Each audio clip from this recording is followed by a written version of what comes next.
All right. You know what time it is? You know what time it is? It's Faulkner Fixes All time.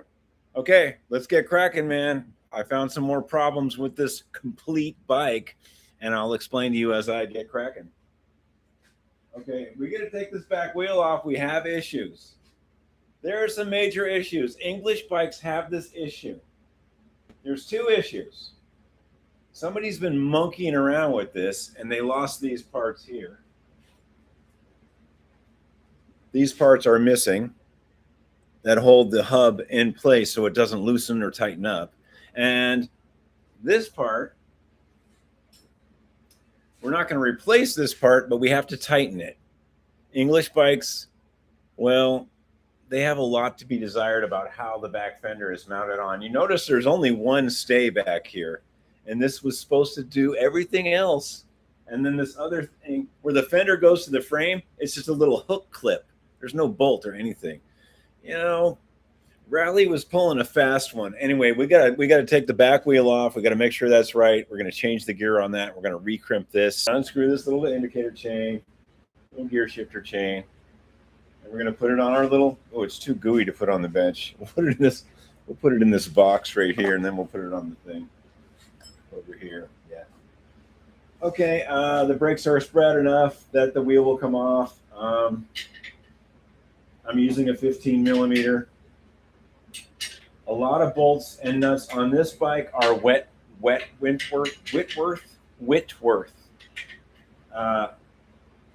And Whitworth is some really odd wrenches, and I don't have any of those. So we're going to have to use an adjustable wrench on a few things, but 15 millimeter is pretty standard for Sturmey Archer back wheel. Okay, off we go with this. Now, let's just set this to the side for a second.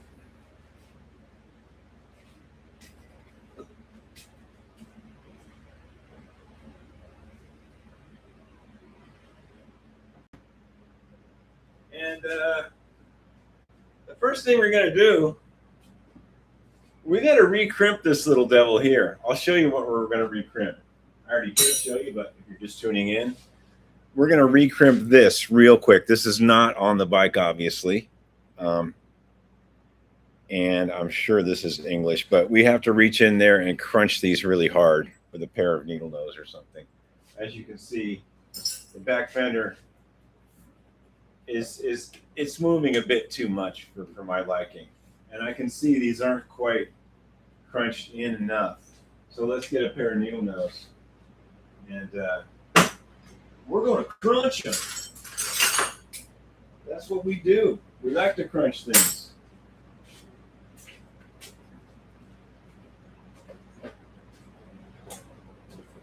Actually, I think we're going to use these pair of lineman pliers and reach in there and crunch the bejesus out of it.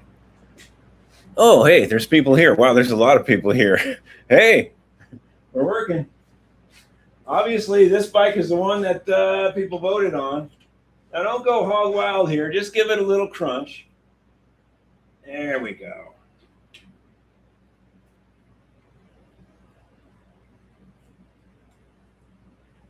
There we go. Oh, yeah. Yeah. Now, down here, there's no bolt down here. It's just a little clip that holds, it clips onto like the bar like this, but it's in there. And it's a little hooky clip. And it just, you know, that's expected to do it all. And, okay, so that's a lot tighter.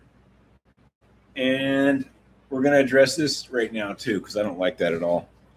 Hey, let's see who's here. Is Larry here? Yeah, Larry's here. I got your clips, man. Larry, jump through the computer and grab these. They're right here, Larry. Look into the shiny object. I got them. I'll send them to you if you PM me your address, and I'll send these to you if you still need them.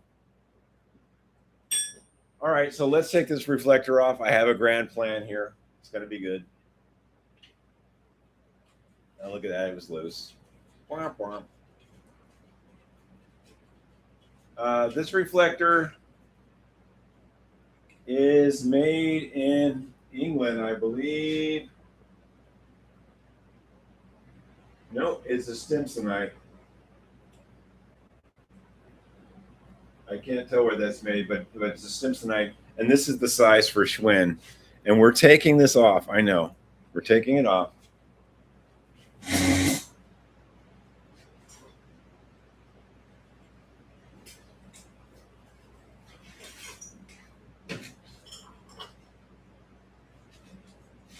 We're robbing this. We're taking this off. We're bad, and we're going to put it on this Schwinn holder. See, that's nice. And we're going to save that. I think I'll put it on the baby blue Continental over there. But I got something. I got something for here. Just cool your jets for a minute. We got something for you. It's not great, but it is more correct, even though it's beat up a little bit and the fat plastic is a little faded. It'll go with the rest of the bike. And I think somebody did switch that out at some point. Now would be a great time to kind of clean that up too.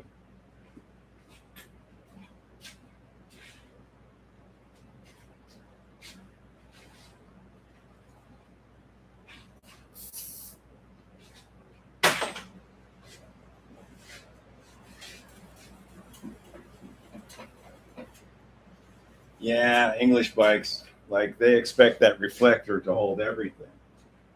See what I mean? This stay where the reflector bolts in, the reflector holds the back fender. Really? And there's just a metal clip here that's crunched, and there's a clip there. So rally fenders, I hate to be a Doug Downer, but rally fenders have a lot to be desired in the sturdiness department. Although it is a lighter bike than Schwinn. We're just kind of straightening this a little bit. It is a lighter bike, and is a little quicker.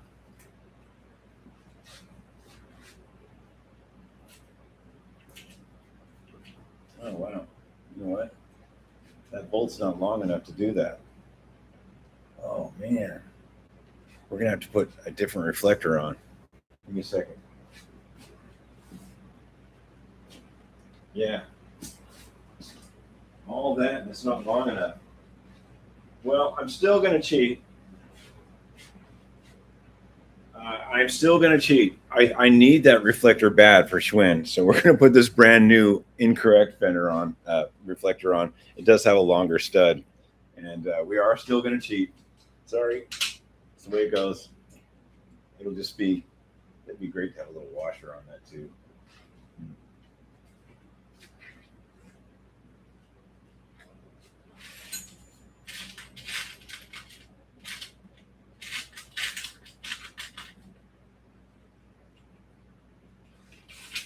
I tried to get everything ready tonight, and we did pretty good.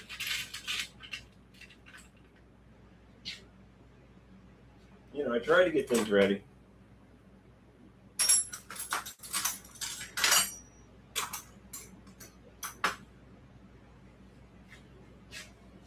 Yeah, we just took the stock reflector off. That was a no-no. And we're putting this reproduction smaller reflector on. I just have big plans for that other reflector, and I don't care. It's a Schwinn size, and that's not an English reflector. It's a Stimsonite. So somebody broke the reflector, or maybe someone stole it a long time ago. It should be that little plastic case that I tried to put on here, but it's not. It was one of these. And this one will look pretty good, I guess. Yeah, okay, so that's a lot better already. Let's check these two bolts. And I'm sure there'll be some goofy Wentworth size. Oh, but a 10 fits them. That's good.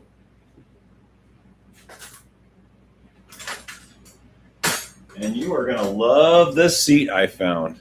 You're going to love it.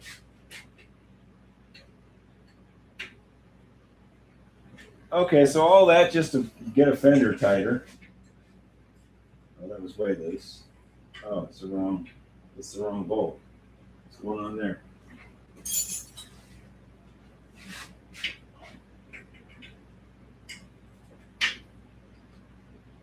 Okay, that's good.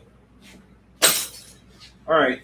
While we have the wheel off, we made sure this fender is much better, although we did rob the reflector. Sorry about that. Um, let's put the seat in real quick because you guys are going to really like this seat. And that'll make us feel better.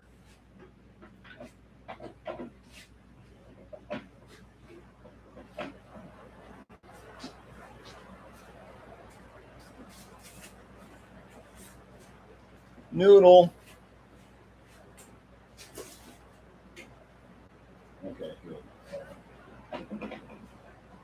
All right, so what we found, this is the stock seat post for this bike. It's pretty wimpy. They didn't give you a lot. It's typical of English bikes. It's very typical of English bikes to not give you much. Not much of an adjustment there because you've got to see that this has got to be down at least, you know.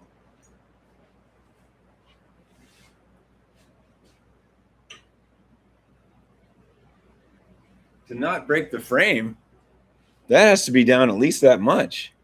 So what do you really have here in adjustment? About 2.5 inches. You don't have a lot to it rally, and this is basically a rally, by the way. Triumph stopped making bikes in 1951, and so this was kind of a rebadge. And but it's typical of a lot of Hercules, a lot of English-made bikes, Robin Hood, Denelt, Rally, and Triumph.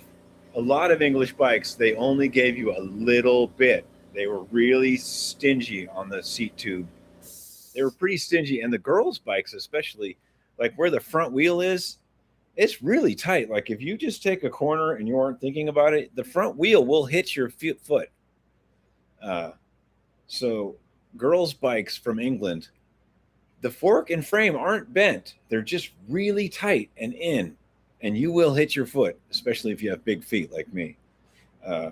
Yeah, so we got something else. We're not even going to use this.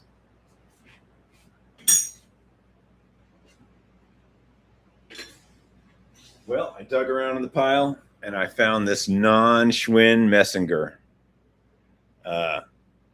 This part was all flipped up. You couldn't see it said Messenger on it, but you can now. It's from Bethel, Connecticut. You know it's good when it's there. You know, it's faded. I think it'll be okay on here. It's white and black. I think we're going to be all right. And I found a longer seat post, much longer than the other one. And this bike is a little short for me. But, that's another 3 inches of adjustment. I'll take it. Now, we don't have a wrench that actually fits this bolt, so we have to use an adjustable.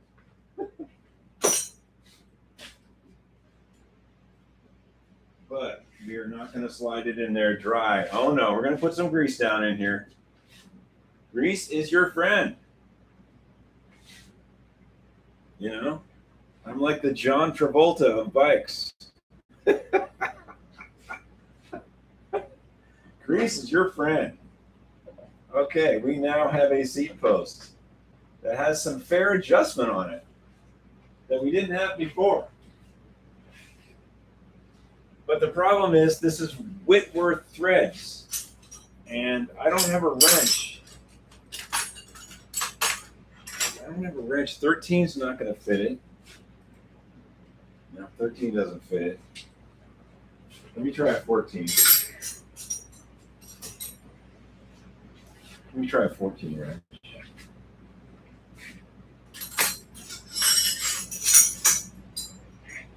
Well, there's 9/16. 9/16 open end, maybe. Yeah, we can kind of pinch it with a 9/16 open end. This is not the wrench for this. I'm not going to go hog wild. I'm just going to cinch it up a little bit. I was very lucky to find this weird seat. Been saving it for a while for a non-Schwinn bike. And this just seems to be the one. We'll put the whammy on that later when I get something that fits it. Okay, I'm thirsty already. Let's answer a few questions to see how my ladies and gents are doing out there. Okay, who's here? What's going on? Man, there are a lot of people tonight. Wow. Let's see.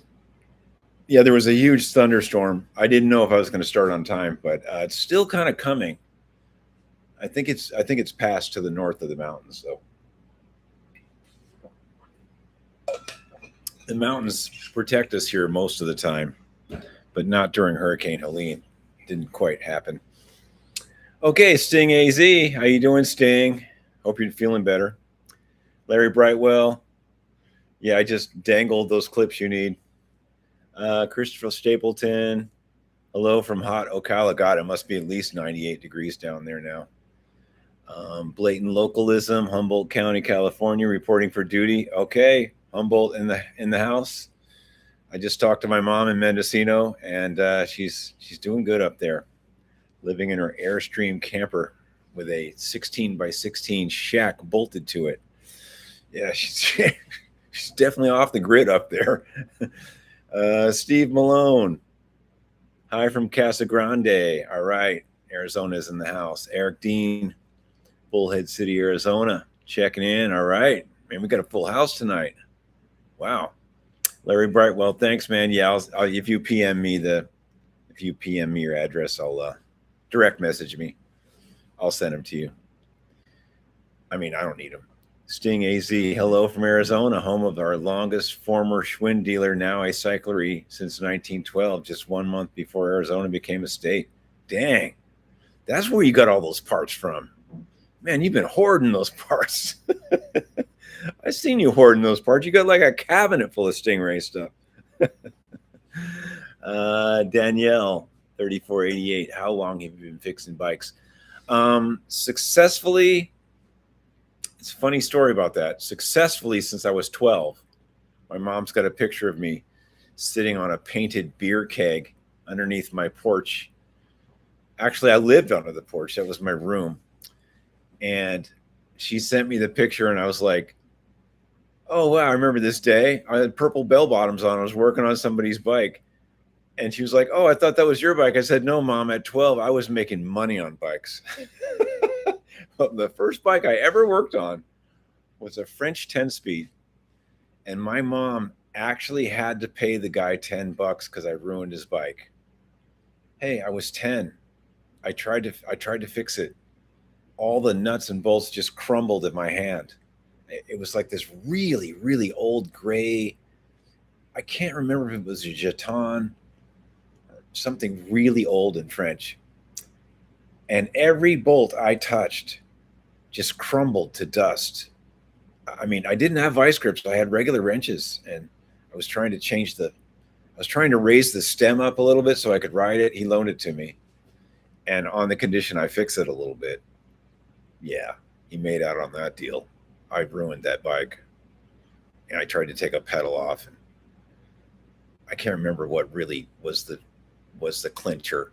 I think I broke the stem bolt that pinched the I was trying to raise the stem up, and I just cranked on this bolt. And I didn't know about tapping it down. I just cranked on it and cranked on it and cranked on it, and it was frozen, and it just broke the bolt off. And when I lifted the bolt out of there, it was like pencil thin. Like, it was kind of a setup. Anyway, yeah, successfully since I was 12. All right, let's get back on this. Looking good already. All right, so let's dive into this back wheel. There's some issues. Somebody's been monkeying around on this bike, and these were missing, but I have them. So we're going to set this to the side for a second.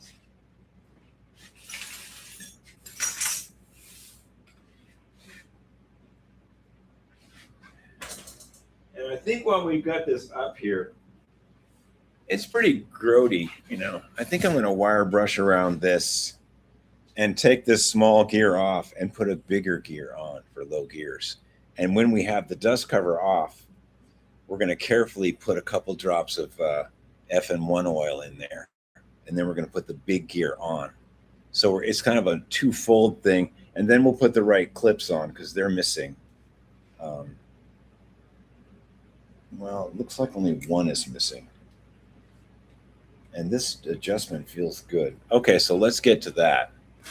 Let's pop this off real quick.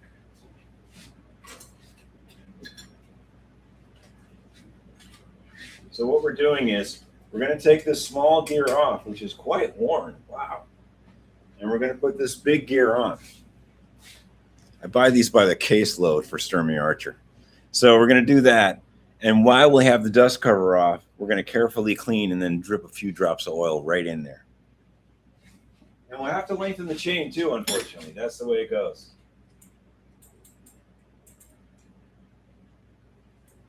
And we need a screwdriver that isn't broken. Hey, hope everyone's doing good out there in YouTube world. It's been a pretty grueling week here, and I'm just happy to be out here at this point. Man, there was this tornado watch, and we lost power, and okay, we'll have to remember that there's a spacer underneath. There was a spacer underneath, and there's a spacer on top of that gear, so I'm going to look at it very carefully and see what the throw on that other gear is. I think we're going to have to use the spacers exactly like they were on here. Look at the wear on this. It's actually pretty pointy. Somebody rode this bike quite extensively. Okay, so we're going to take this dust cover off.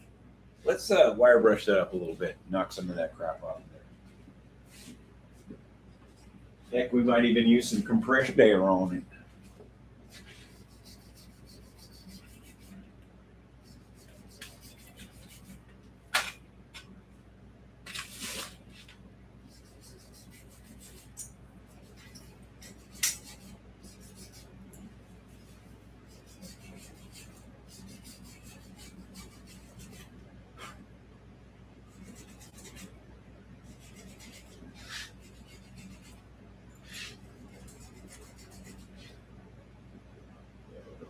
Look at all that hair and stuff. Yeah, somebody got some wear out of this one. Ew. Ew.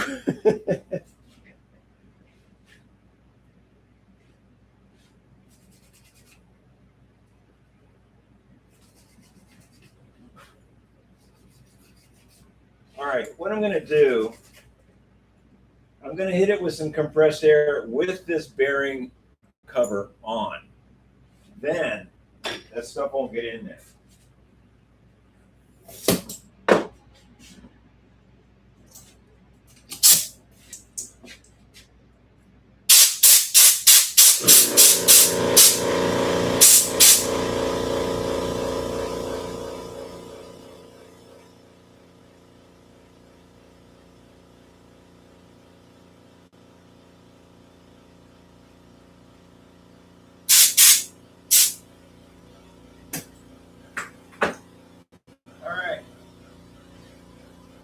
More fuzz.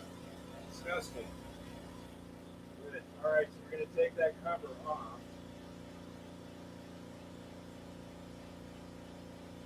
So we took this cover off. This covers the outer bearing behind the gear. We're going to clean that pretty good. But right now, we can drip a few drops of FN1 oil down there.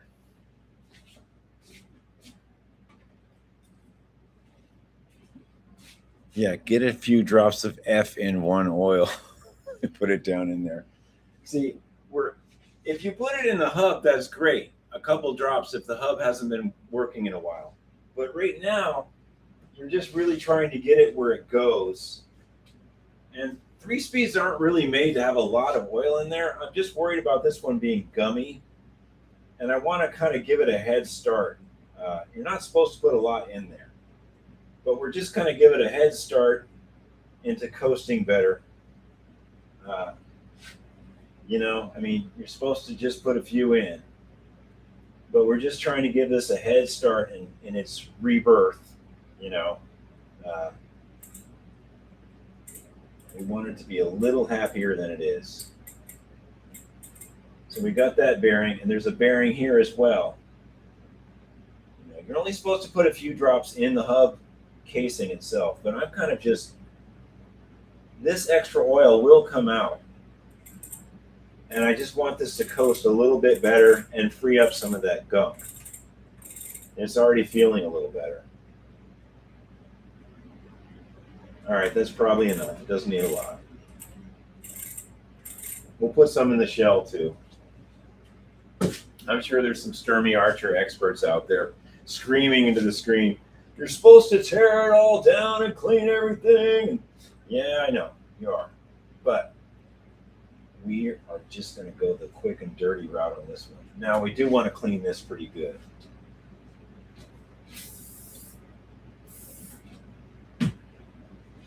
And the reason you clean this good is because if there's dirt on this and you try to put the gear on, you won't get that. If there's a lot of dirt on it, you won't get that little ring clip on there. So it has to be pretty clean. This piece has to be pretty clean. We're just going to clean it up a little bit. And, you know, tonight's just kind of a break-in, what needs to be done. Let's put some low gears on it. It does have some other issues, and I'll explain those in a minute. And it's way more detailed than when I first thought.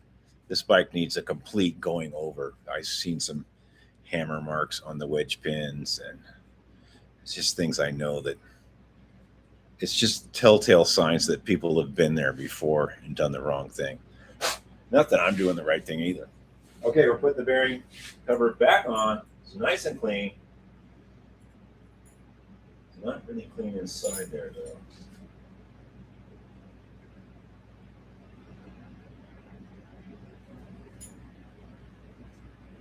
I'm trying to get this extra dirt out of this ridge. There we go. Putting the cover back on.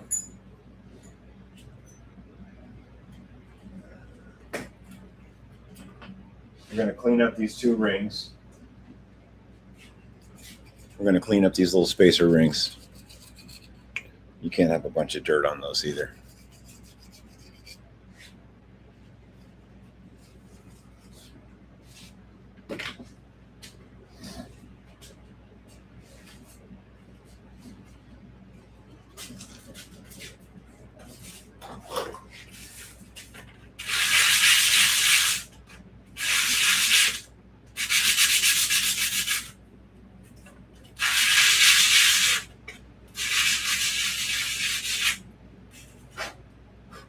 All right, these look pretty clean. I'm going to put this first spacer ring on, and then I'm going to put my new improved 22 tooth. Here's the difference. This is an 18. You're not going very far with that in the mountains, and that's a 22. That breaks you down into a way lower range.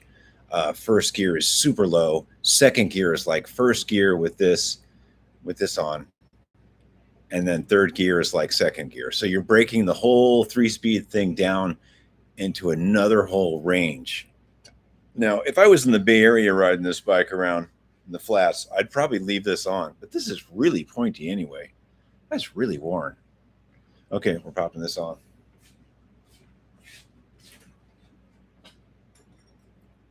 Okay, and looks like that'll go on too.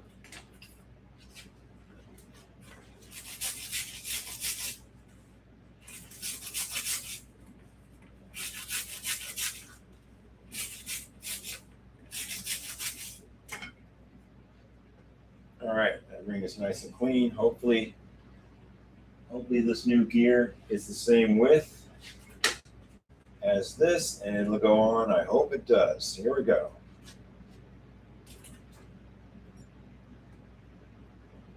A lot of work to get a 22 tooth cog on. Well, we could have just slapped it on, but I wanted to oil that. I wanted to oil that one piece. Because when are you going to get the chance to oil that again? You know? Now, it's kind of tricky sometimes.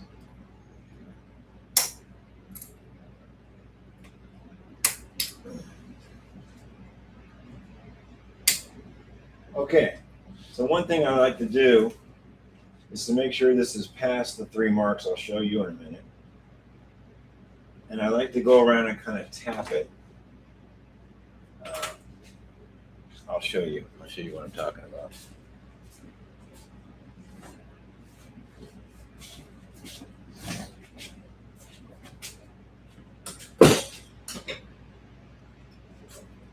I'm going around and tapping the ring right now.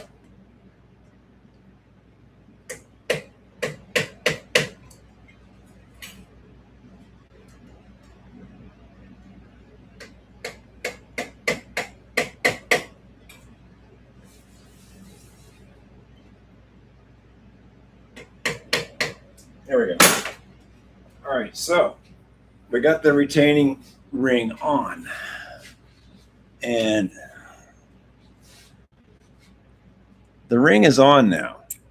Now see, I went past that little notch. I made sure the ring was past that. You don't want this gap here. You don't want that gap in the ring to be on one of those triple cogs there. You want it to be past that, and it is. It's fine. And then as a safety, I go around and tap it. And it looks like it's pretty good. Looks like it'll coast better. We'll see. Now, I haven't put any oil in the case yet. I'm about to, though. Yeah, we're going to put some oil in the case, too.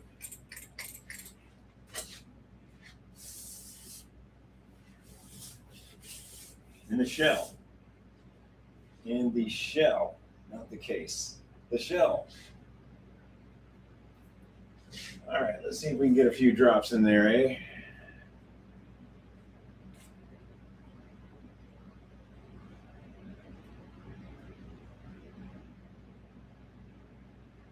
Now, this help hasn't ran in a long time, so we're going to put, we're going to be pretty liberal with that.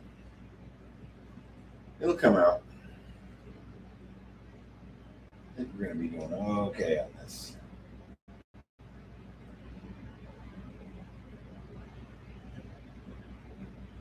Yeah, you're supposed to tear everything down and rebuild it. We're just giving it a little quick, some quick love here. All right, so will it coast better? Still a little gummy. I think that'll clear up with some riding. It's in 3rd right now. It just feels a little gummy. I think with some riding, that oil will circulate around. The actual cone adjustment is correct. All right, so it is missing one of these. Pretty sure that this one is supposed to go this way. And then there's another one that this bolt goes into. I'm pretty sure it's missing 2 of the 4. So let's push these around the right way.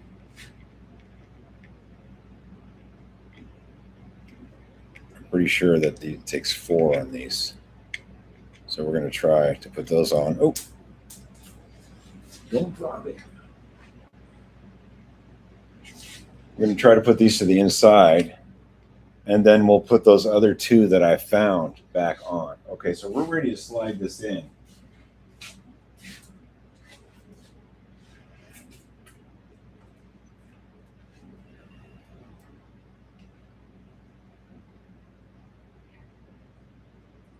Yeah, we're ready to do this. A couple drops on the threads. Oil is your friend. All right, so we're going to put that to the side for a second. You know, another thing we didn't do is try to reseat this tire, and I think I'm going to try to do that real quick with it off the bike, since we have it all ready to go on.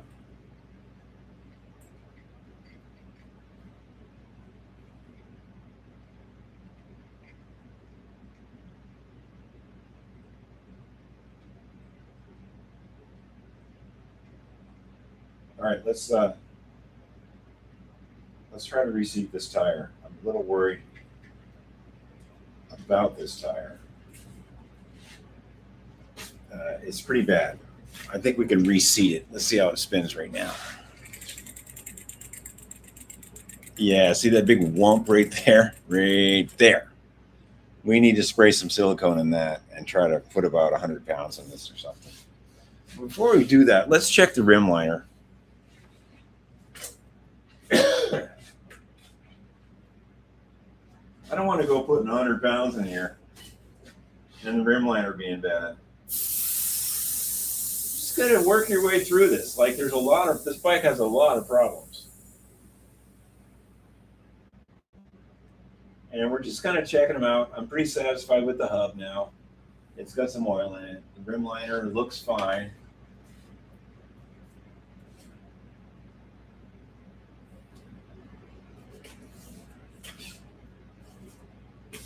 I'm checking the rim liner now. You know, if we were smart, we'd put a new tube in this back one.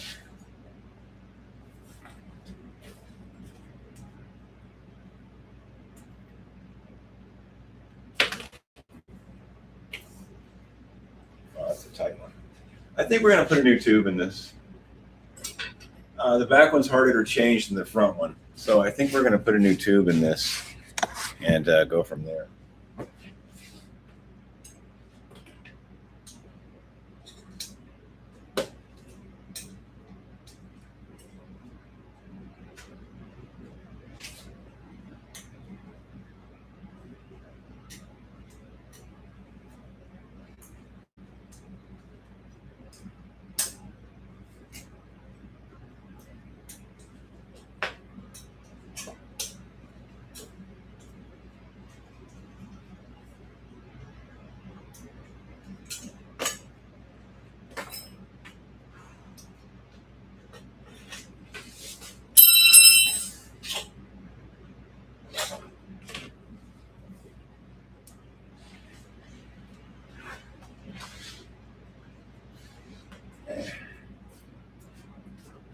Hold on now. There we go. All right, let's check this rim liner. The rim liner looks fine. No reason to change that. Looks like maybe someone even recently changed that. I mean, that is a reproduction tire.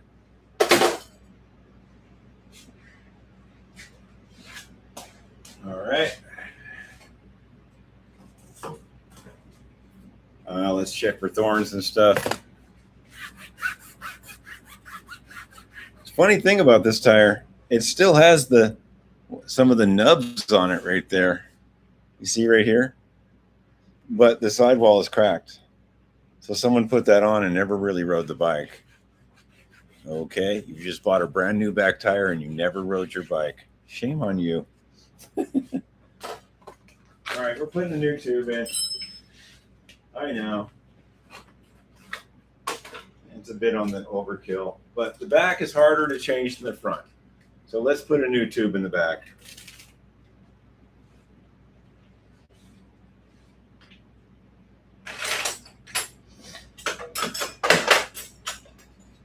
And we'll put some slime in it.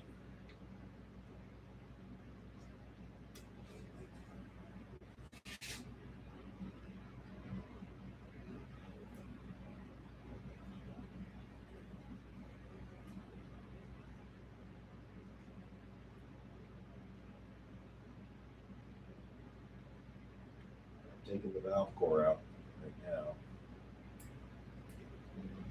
Very nice.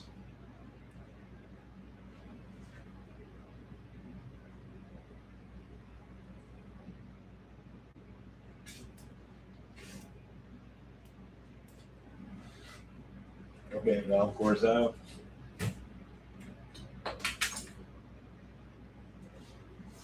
We're gonna put some slime in it now. We don't need much, just a little bit. Some FFA slime. Here we go. That's probably enough.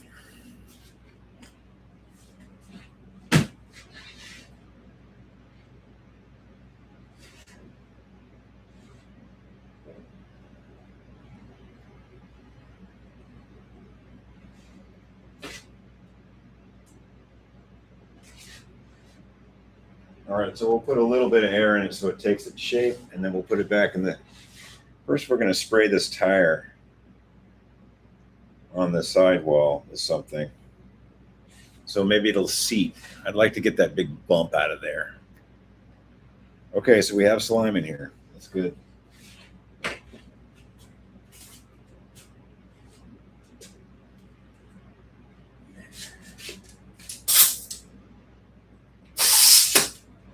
All right, we got something to take the shape. The slime is definitely in there. I can feel it. Slime is good. Slime's your friend. We've already checked this. We made sure there's no thorns in here. Let's put the tube in. And then we're going to get some silicone spray or something. I want this thing to go snap and seat. It's not a bad tire. It's just really old and weather checked. But it was a new tire when they put it on. And they never rode it, obviously. So that was kind of silly. I'm going to let a little air out and make sure the valve stem is up. You want the slime to go down. If you let the air out like this, the slime will bubble up and get on you. So let the air out from the top when you want to let some air out once slime's in there. Don't ask me how I know. Okay. Let's spray something on here. Woo-hoo! What do we got over here? We got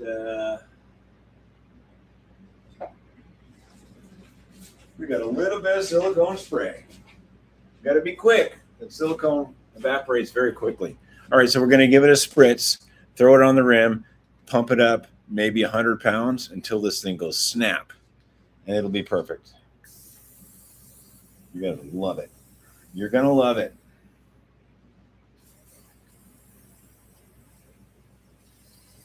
All right. Quick. It's drying already. Hurry, hurry.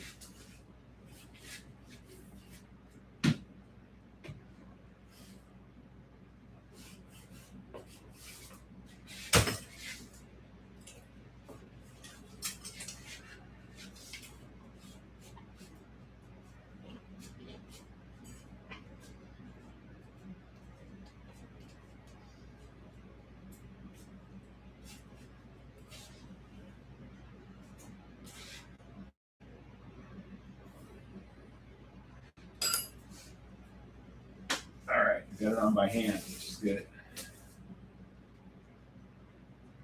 All right, well, that's loose. Let's focus, please.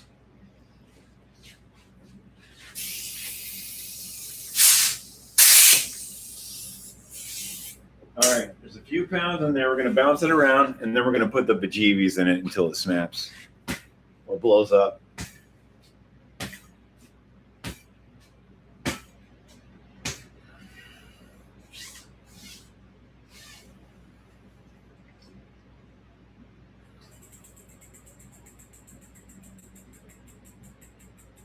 Okay, right there. I can see right there has to pop. All right, so we're really going to put the ump in it.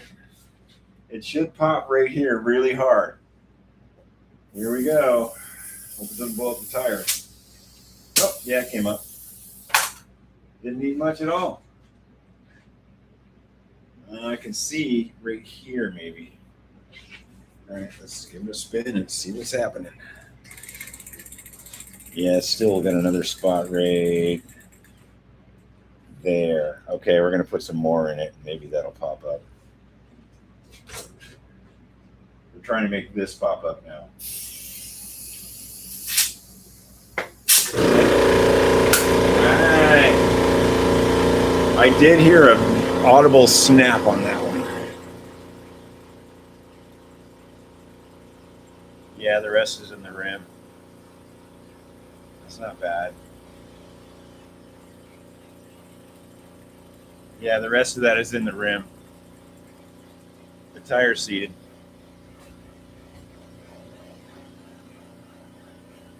Let's see how many pounds we got in there. Yeah, this bike needs new tires. We're gonna run it. We're just gonna test it. You know. I want to test the frame and stuff. There's 50. That's pretty good. All right, let's chuck this thing on. But now there's another whole problem. We put this bigger gear on, and guess what? We need 2 more links in the chain because we went from 18 to 22. Let's see what it is.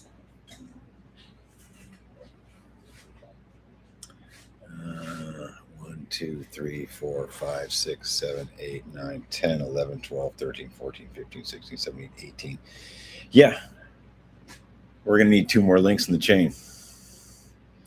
I'm prepared, though. We're going the distance. What time is it? It's Faulkner Fixes all time. All right. Where's that chain at? Here it is. All right, let's start with 2. Let's get you back over here where you were. Maybe there's a master link. Maybe there's not. Before I even put the wheel on, we are going to take this chain off, or at least find the master link. There may not. Oh, there is a master link. Look at that, Billy Bob.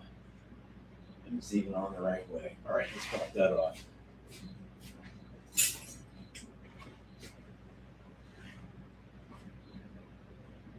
There it is. All right.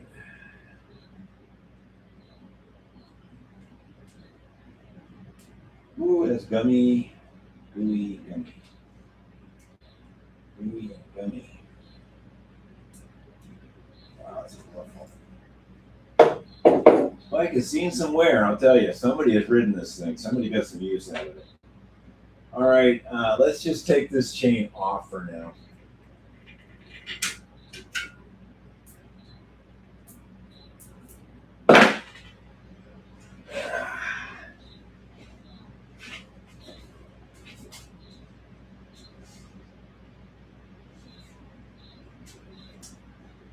Okay, let's put the back wheel on and then we'll put the chain on. We'll put 2 links in it.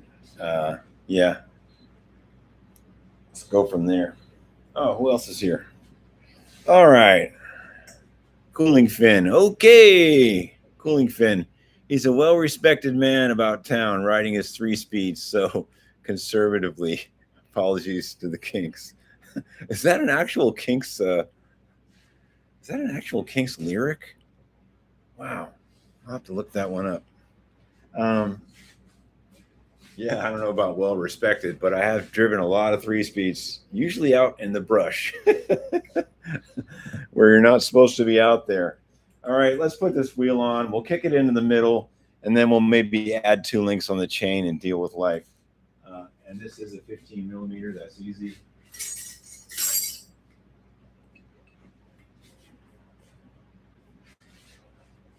Now, we've already dealt with this fender if you're just tuning in. We dealt with this. We robbed the reflector off of this, put a different reflector on, tightened these, straightened them, and crimped this little bracket up in here. So this fender is on here pretty good now. We've done some robbing. We did steal a reflector. There was a method to my madness. And there was 2 little wheel locks missing on this unit. And we're just trying to get it in now.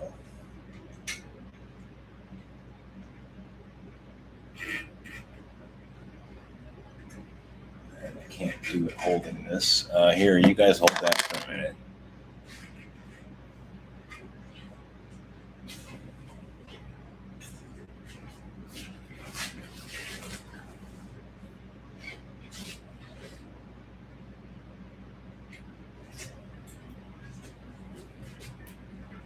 We're just trying to line this up. I want the wheel locks to be in the right spot. And to do that, you kind of have to spread the frame a little.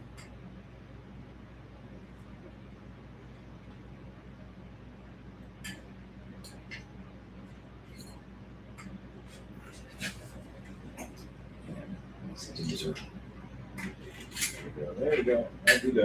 Be nice. Be nice. There we go.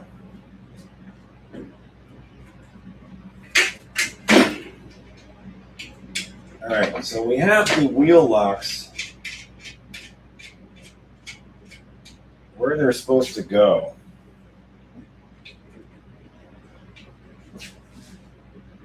Or maybe they're supposed to go on the outside. I think it's missing the actual washer. Let me see what's going on here. Oh yeah, I see what's going on. It's missing. These go to the inside. These go to the inside. And then there's a washer on the outside, and that's what was missing. Somebody missed out on that. All right. Let me look at my washers. Give me a second.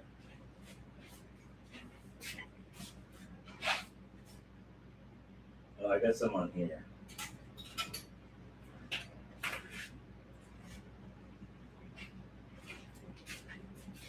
I got some Schwinn washers on here. I'm going to steal. Yeah, there's an outer washer that cramps it on. That's what was missing. The little locks go on the inside. Pretty sure. Yeah. And we might change the whole nut thing here. It has this two-piece nut where the adjuster chain goes through, and I really don't like those, but I don't think I have a choice at this point. I might just have to use it.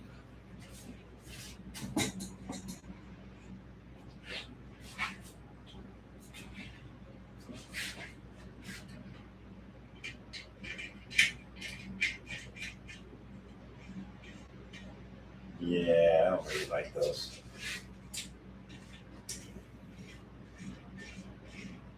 I might have to use it because of these washers.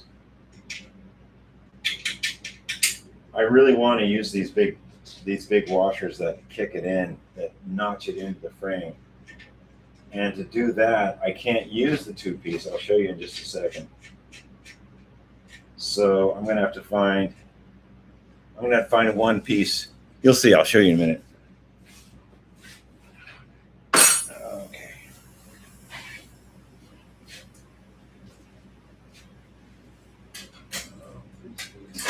Where's the 3-speed stuff? Bear with me, I'm looking for some bolts and stuff. Oh, shifters, wheels.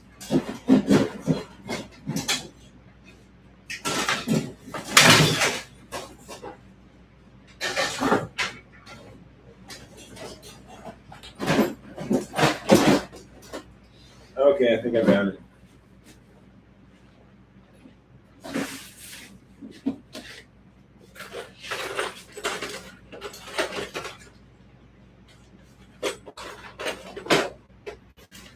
Yeah, I found one. Yay! Okay, now I can show you exactly what's going on. Yeah, there's one. So what we're replacing here, since I want to use those big fat Schwinn wheel lock washers, this wouldn't work because the washer kicked it out. So I can't use that system anymore. I don't really like that system anyway. If you get one of these, then that's one piece. It might change the way the chain is, but we can adjust the chain. We're okay. So now we're just going to put that one piece on there. Yeah. Except something's wrong with that one. What is wrong with that? Oh, it's cracked. Huh. Okay.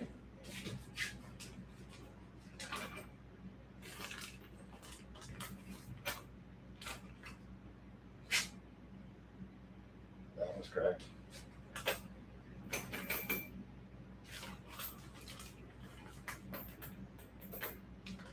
Wow. I might have to put this back.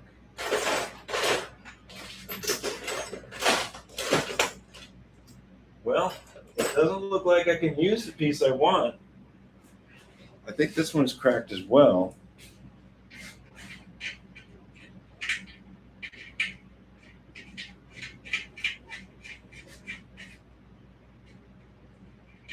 Yeah, I think this one's cracked. Unless I got another 3-speed on the rack. Darn.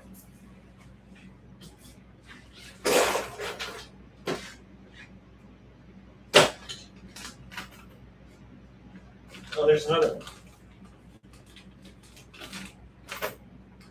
No. Well, folks, it looks like I'm going to have to put this system on that I don't like.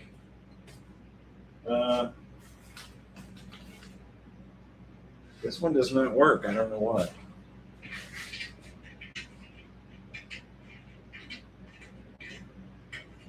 Nope. Well, I guess trial and error. We have to use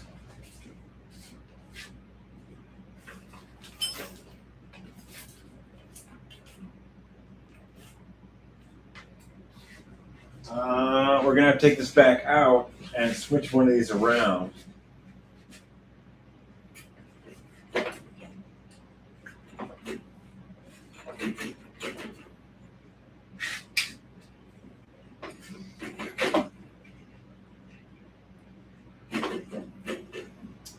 Yeah, it's really getting fun.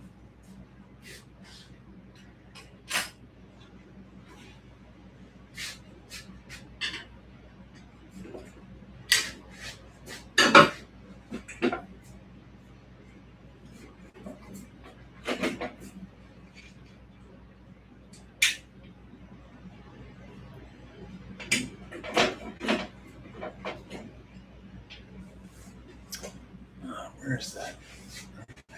That 1,000 here, folks. We're gonna have to switch this one washer back around. Sorry, not happening. There we go.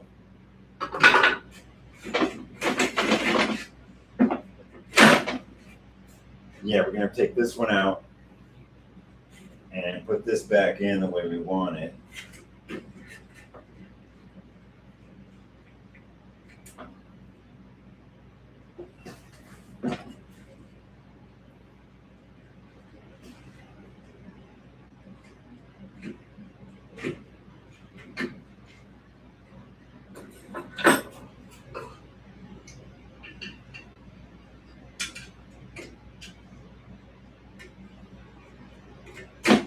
There we go. Whew. Okay, I did not have that one bolt I wanted to use. I'll have to look for it later. I can switch that around. For now, we're going to have to go back to the system how it was, which is this system.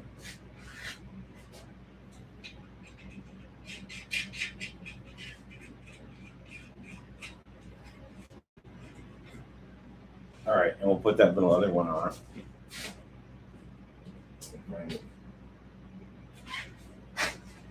Yeah, here we go.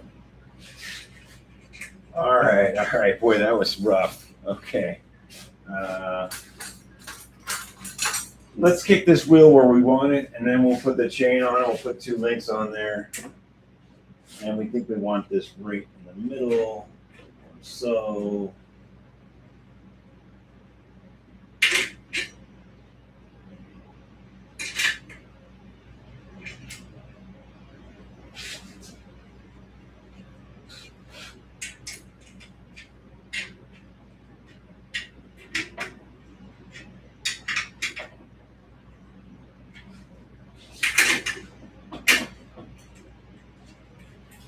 all right, not bad. All right, let's get that little gear selector in there. Oh, let's put the 2 links on the chain. Yeah, because this obviously is going to be way too short now because we went from an 18 to a 22 tooth. Okay, well, people are talking. I better answer some stuff here. We don't want people to think I'm not listening to them. Hey, Michael Love, how's it going, man? All right. Whew, getting hot out here. Cooling fin. I made up the part about the 3-speed. I always pictured John Cleese riding when I think of 3-speeds. Yeah, one of those upright rod brake 3-speeds, all proper like with his English hat on. Good day. I can see him riding one of those. Sting, I recently bought a new old stock Huffy electric horn for $45. Works great. Of course it does. It's a Huffy. Huffy made an electric horn, cooling fin. Huffy made an electric. Yeah, of course they did. What does it look like? I'm guessing a transistor radio.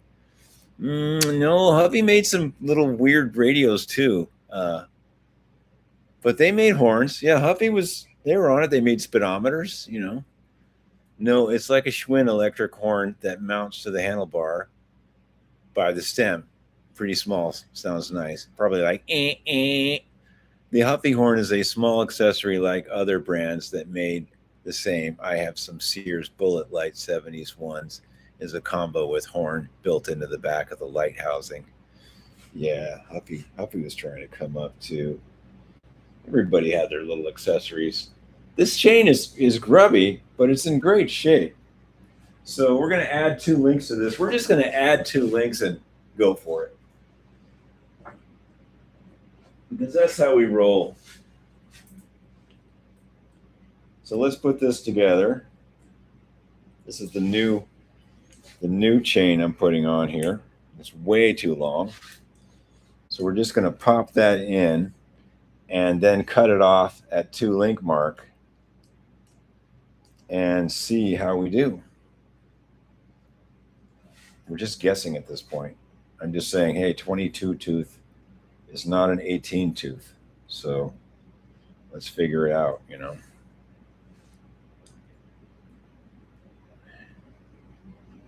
And this chain tool is hideous.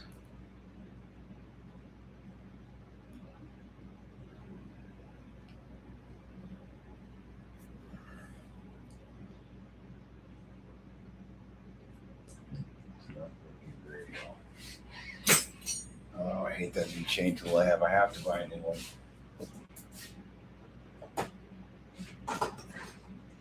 I must buy a new chain tool. I need a Park chain tool. Chain tool number 1. I will make it happen though. Great. I don't know what I did there. Wow.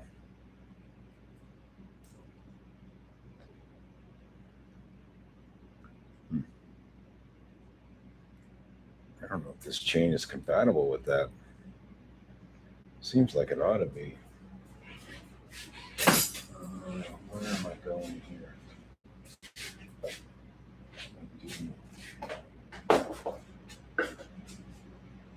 Going over to the vise for 1 second.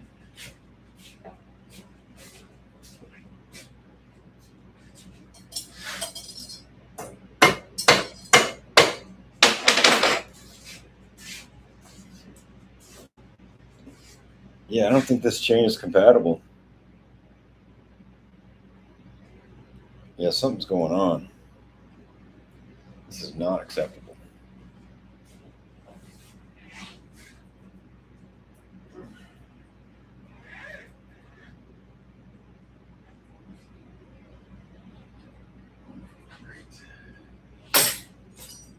Yeah, this chain is not compatible. That chain I tried to put on, the link. The links are too big. So I got to press it back out and look in my box for other things. Yeah, that chain was not compatible. It's okay though. We learned the hard way.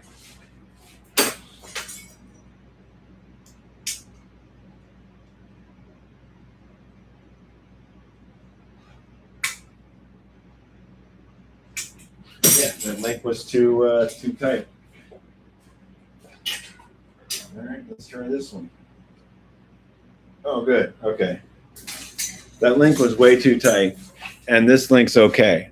So we're gonna put 2 links from this chain in, and then snip. I know it's crazy, but okay, we're good. We're good now. The chain I was trying to lengthen it with was not compatible. The pins were too thick, possibly because this is such an old chain. It's such a good one. Let's get you in there so you guys can see what's going on. I'm still struggling. This chain tool is terrible. Still struggling with this chain.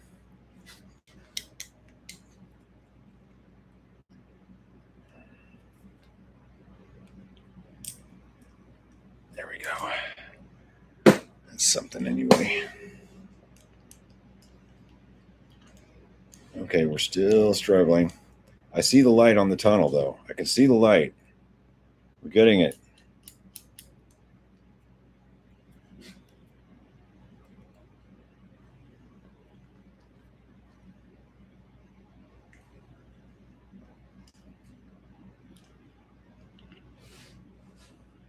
Yeah, at least this pin went in there. You know?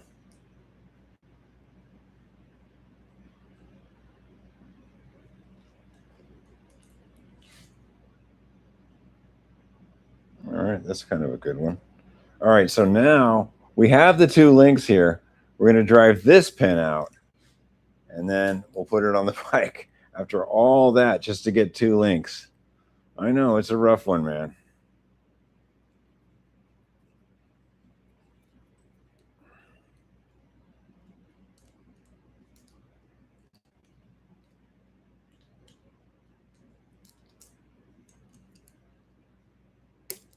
Okay. All right, so we now have two extra links on here. Wow. I'm not going to sugarcoat that. That sucked. That was lame.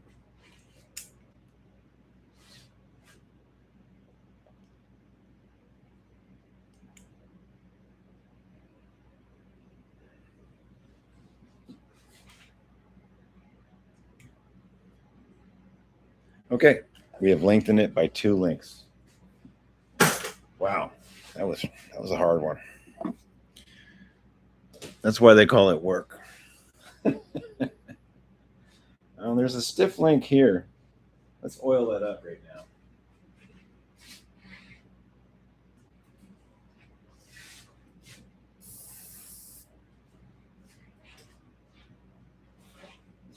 Okay, that's better. I found a little stiff spot in the chain. I thought I would just hit it with something before I put it on there. All right, let's load this up. See if we can get my hands any more dirtier.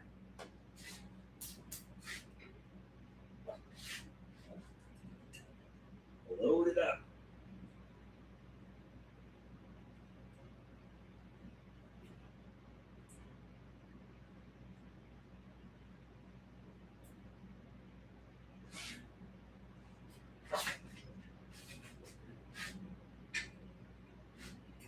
Probably should have bought a new chain.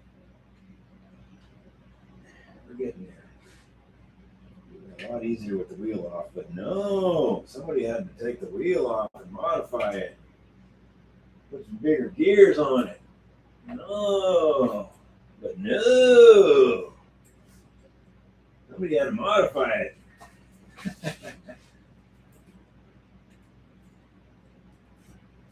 Yeah, pretty gummy chain.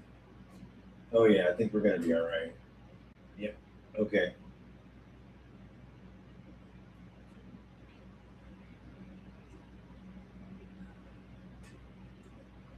Oh yeah.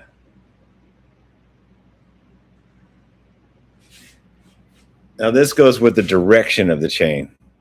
This little U part here goes with the direction of the travel, so it doesn't pop off and kill somebody. These pieces are really grubby. I'm gonna clean them a little bit so I can get them back on.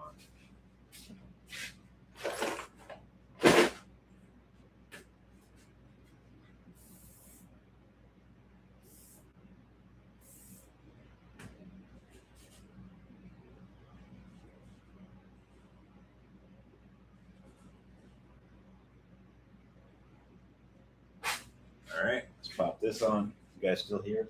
Okay, good. Where'd you go? It's Sunday night.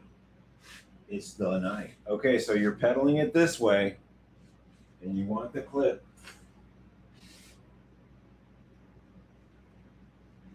You want this clip to go in the direction of the pedaling.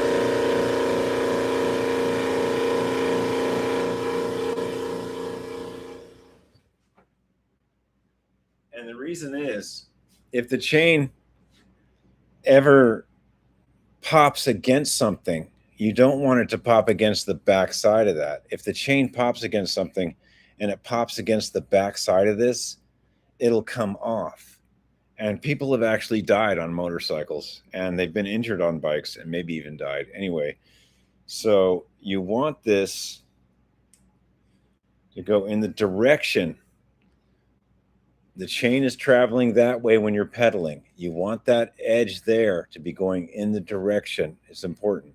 So we're going to go down here and pedal the chain. Yes, we know it goes that way. So we'll put the bull end of this clip facing that way. And since we just cleaned this off, it should just pop right on. So we're cleaning it.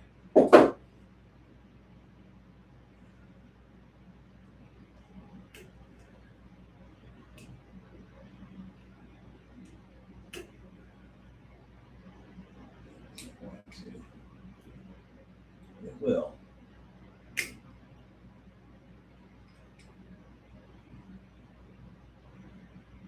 That's why I cleaned it. It's really grubby. It doesn't want to go on there very well, but it's going to.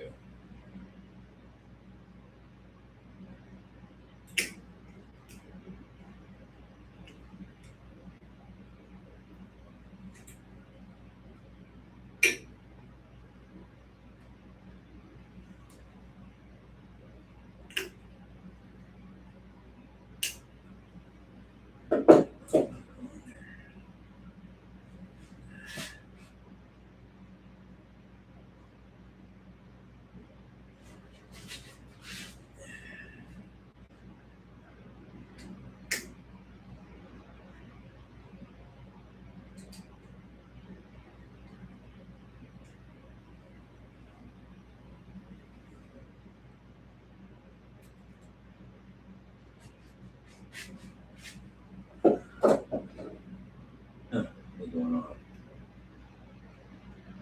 Speed starter.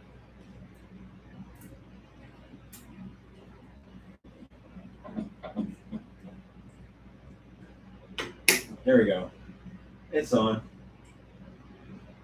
Just some dirt in there. That's why I clean those two pieces. Is when they're dirty, they're hard to get on. Okay, now that my hands are completely grubby, let's kick this wheel back and adjust the. And we'll put the gear selector chain back in.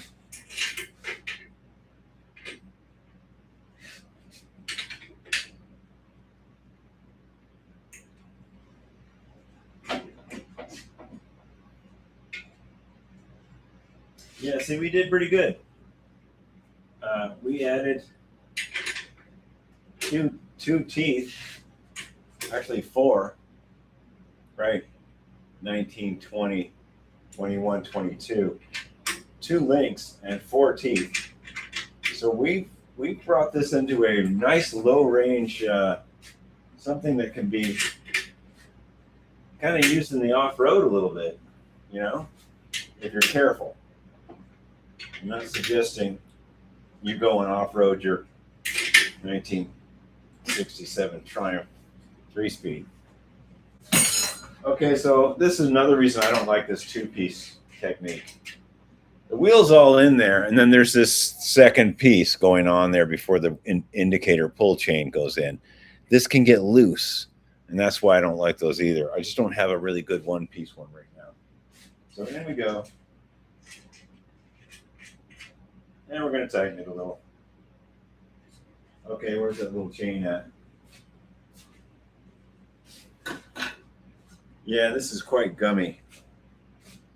I think we're going to clean this up a little bit. You're supposed to have this pretty clean and a light coating of 3-in-1 oil on this or grease, and then you put it back in. That's the wrong stuff. Wrong stuff, Maynard.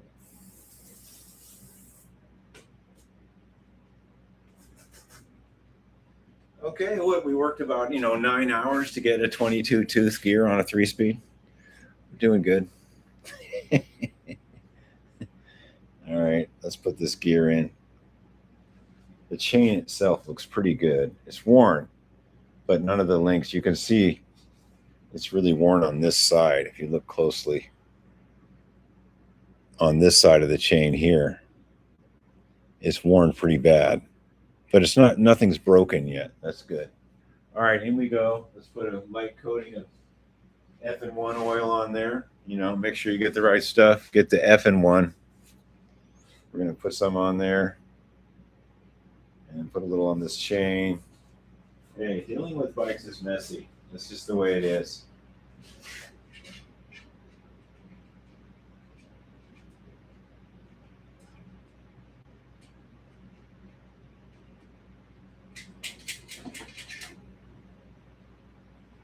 Okay, now we've changed a lot here. We changed where the wheel was.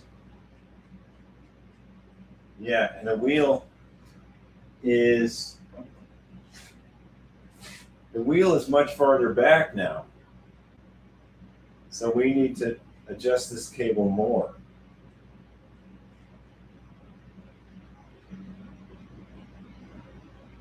We did change where the wheel was. Give me a second. I got to get some of this crud off my. I gotta put some hand cleaner on here. Give me a second. Personal issues.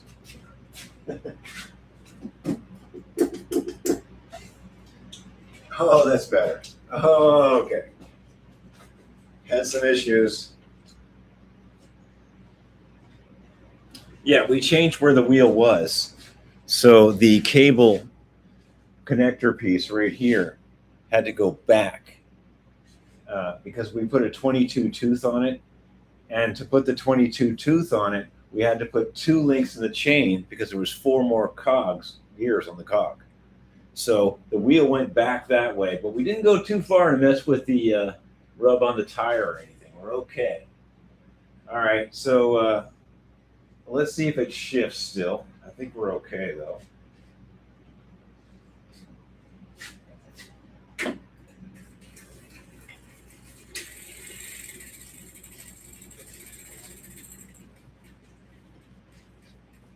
Doesn't coast very good. I'm hoping that'll kind of wear in. 3-speed hubs that haven't ridden in a while, they're kind of gummy, and you got to kind of get the oil in there, take a few good rides on them. You know, it's already feeling a little better. All right, let's see how second and first feel. There's second. Oh yeah, good strong second. Good strong first. A little bearing noise in first. Coast. Second. Third.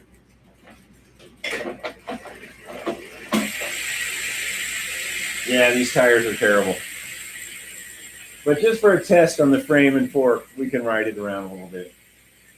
We will be changing these tires out though.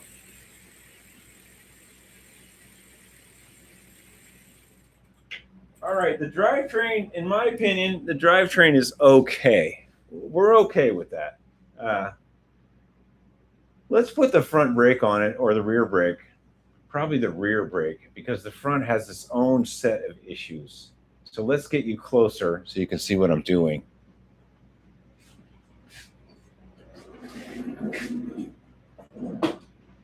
And I need some water, and we'll read some comments, and then we'll put a rear brake cable on. Hey, we did pretty good. What are we, an hour and a half in? We started at 7:30. I think we're, I don't know, or something. We're sometime in. Let's read some comments.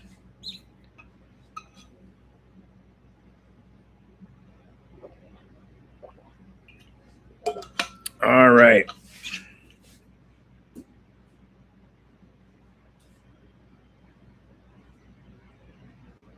Oh, it's 8:49. All right, so we started at 7:30. All right, we're an hour and 10 minutes, hour and 12 minutes in. We have changed this to a 22 cog, repaired the fenders, stole a reflector, added 2 links to the chain. and put a really cool non-Schwinn seat that is going to be okay, in my opinion. It's grubby. I cleaned it up a little bit. It's going to be okay. White grips, white cable housing. I think I can work with that. Being that the seat was on there would have been great, but it's missing. Yeah. Okay. So let's look at here. What's going on here? Let's read some comments here. John McLean. Hey. Oh, Die Hard. He's here.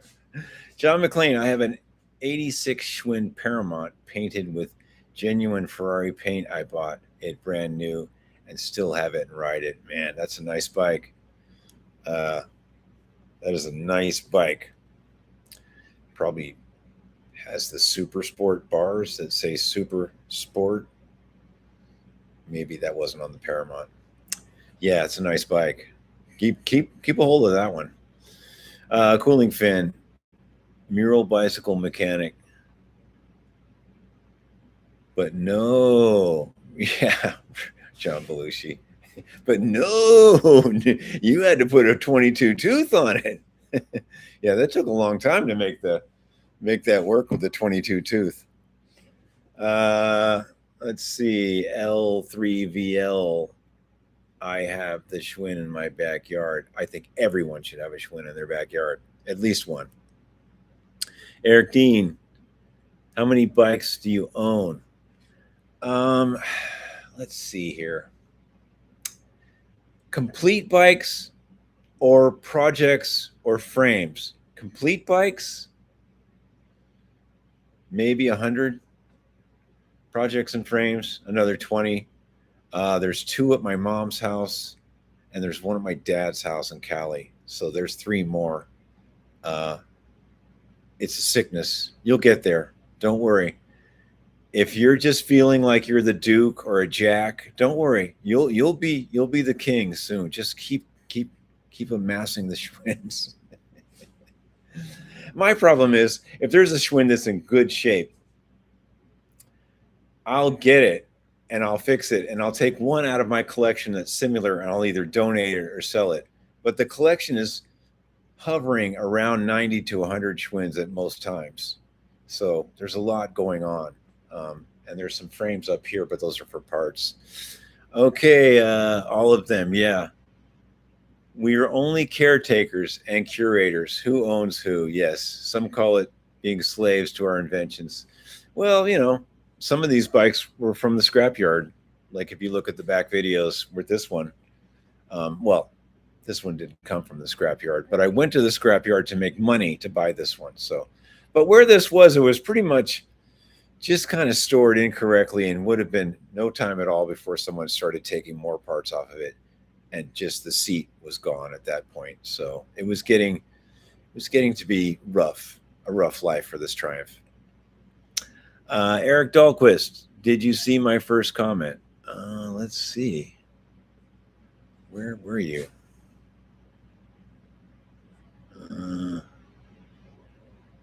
Let's see. No, I'm not seeing it. Oh, here it is. I fixed my 20-inch coaster brake rim the other day and got it working again. My back rim, the one I was telling you about. I got it working good. Oh, so you fixed that. You figured out how to pop that sleeve or that brake thing back in. I hope I was helpful. I didn't really have the hub that you specifically had. I think it was a Shimano copy, but I hope I was helpful. I'm glad you got it back together. No, I didn't see that one. I'm sorry. Been busy getting greasy. All right, let's put a back brake cable on. We got a few more minutes. We're doing good. We are doing good. This is looking nice.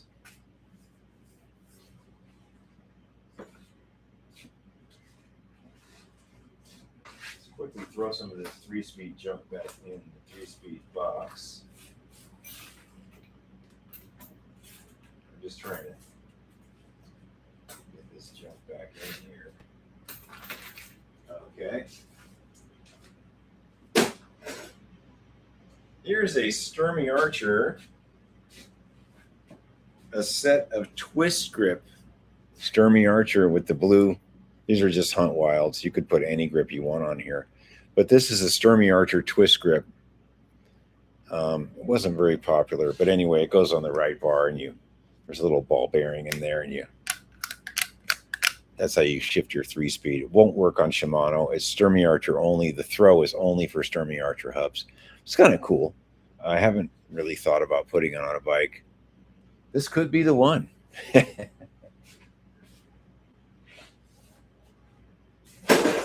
All right, let's get a cable. I'm messing around. Okay, we know for sure this was dangling on the frame of the bike because Clark at Hearn Cycle, he did some work on it.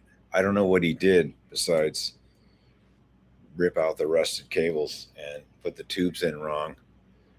I mean, the guy's okay. I think that somebody wrote it. I think somebody wrote it with low air on the tires, and that's what kicked the tubes out.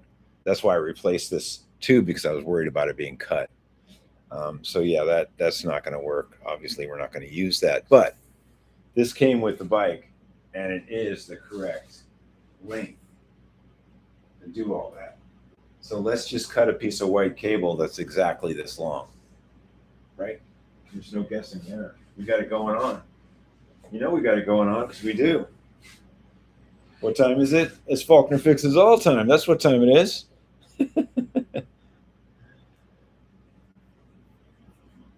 I haven't decided what we're going to do next week.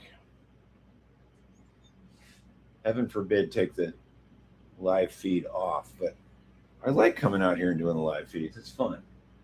All right, so we know it's that long. So let's snip it off right there. Ow.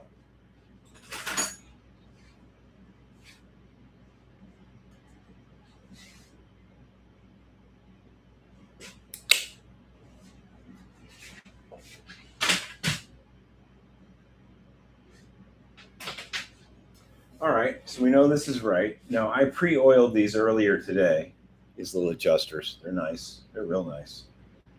And we're going to poke in here. Oh, that looks good. That doesn't look pokey at all. What about this side? Oh, this side looks okay, too.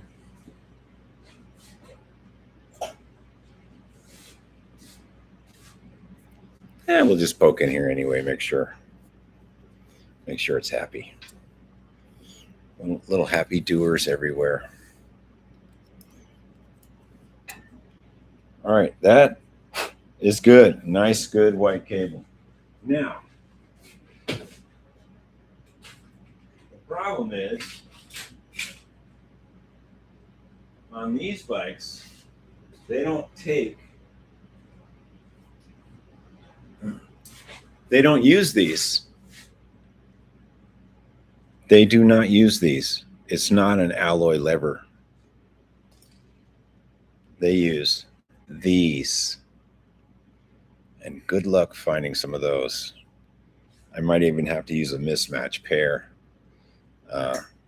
This one's a little longer than that one. That one's a little longer than this smaller one. I don't have a choice. Anyway, so we're going to put this one in the rear. And we're going to put it on now. And then we're going to feed the brake cable through. See, it's different. It's way different than this style. And they even make this so you could use it, but it would look terrible. It would really be bad. It's sticking off of here. You know, that's not going to make it. All right, let's get a cable.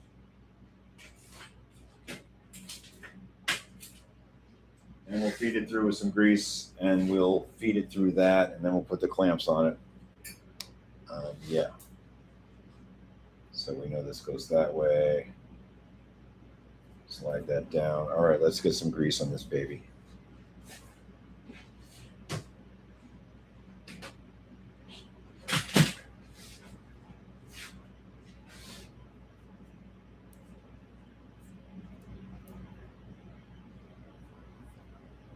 Grease is your friend. Look at all that grease. Oh yeah, love it. I'm the John Travolta of bikes.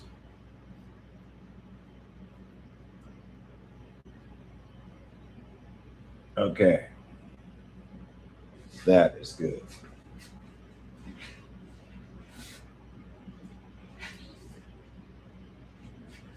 Doing pretty good. All right, so where's those clips? Here they are.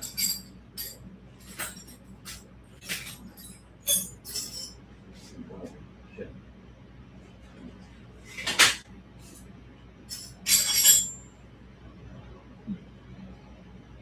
Lost one of the clips. Anyway, there's these frame clips on these bikes. It's not like a Schwinn. The frame clip holds the cable in, and we're just going to pop it in real quick while I look for the other clip.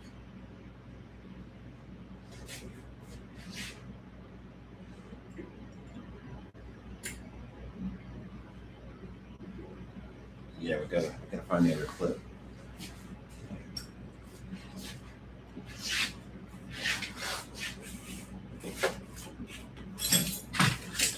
There it is. I got it. I got it. It's right here. I got it. Okay, these little frame clips. It's not like a Schwinn. It gets clipped right to the frame. Well, some Schwinns have that, but you know, Rally had rod brakes, and after that, they got away from the rod brakes and they clipped the cables to the frame with those. And some of them have little holes in them for the generator wire, like that one. I'll show you in a second.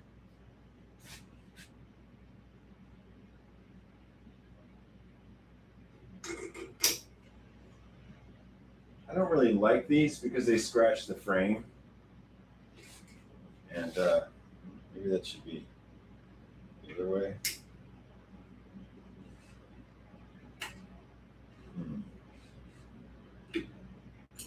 That should go through like that.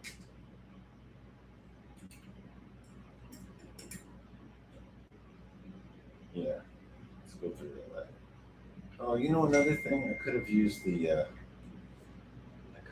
cable sheath, the little ferrule thing. I could have used that.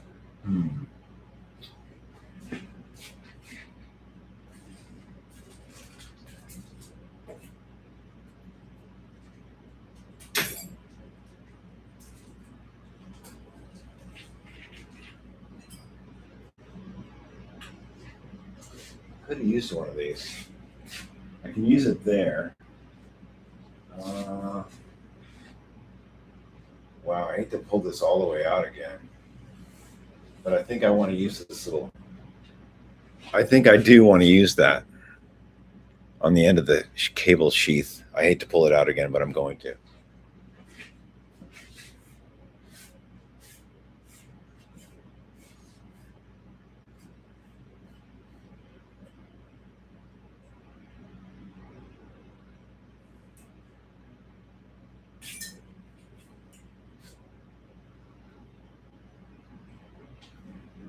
Yep, it fits in there. Good. Okay. I know that was kind of a pain in the butt, but I want that little chrome ferrule on the end of the. I want that on the end of the cable housing. It protects it and keeps it doing cable housing things. Now, let's not put this all the way in yet. Let's see what we got going on here. And that's kind of a lot.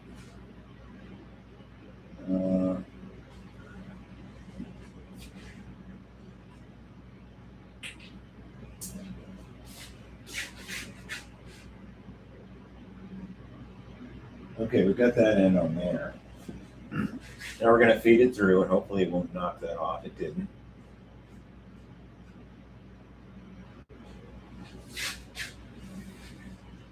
Okay. And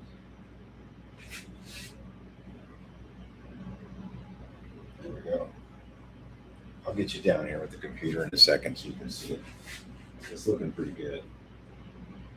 It's looking good.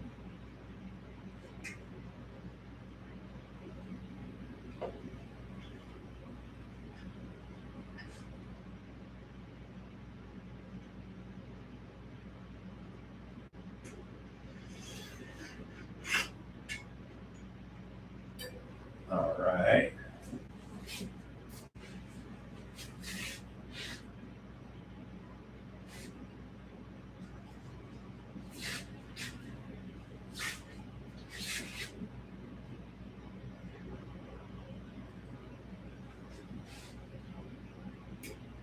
Okay, on some of these clips, there's a little extra groove for the generator wire. You see it? Here's where the cable housing goes through. And then that little extra nub there, here, is for the generator wire to go through if you're running a generator. Pretty cool, huh?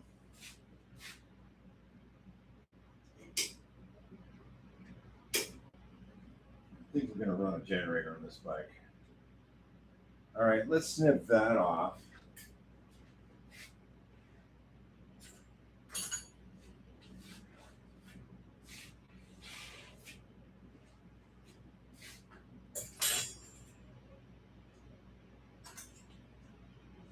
Very organized tonight.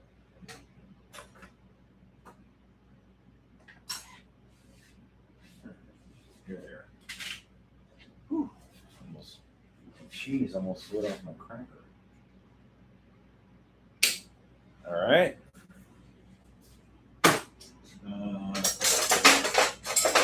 Let's get our park tool.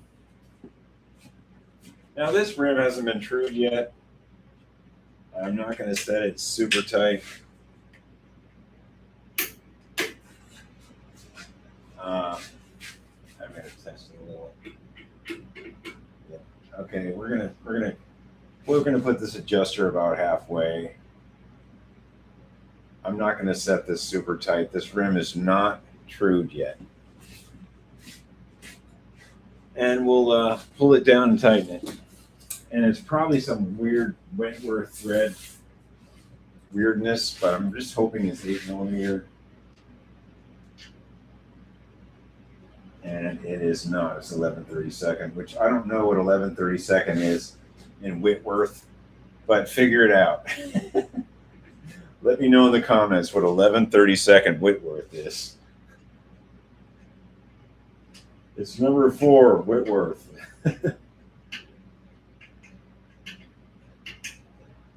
I used to have to work on my dad's MG, and I hated it.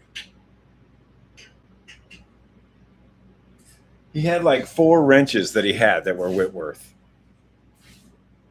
And only like 2 of them did anything. The other 2 were for some big crank bolt or something. And you were always struggling doing the simplest thing on that car. It was like, no, have to have the right wrench and nothing fits. You have to go grind a wrench to get some bolts off the intake manifold or something. Yeah, it's great. All right, let's put a little protector on there.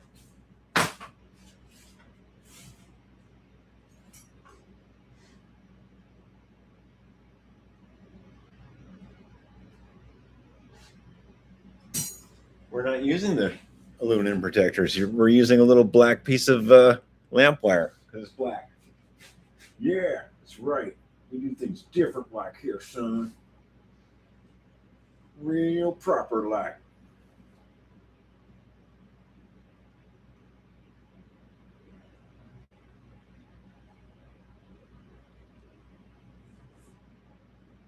There we go.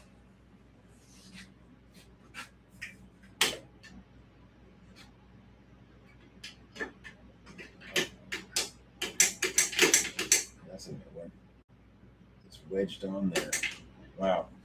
That's a new one. I guess the park tool doesn't work on English bikes. Great. Thanks, Park.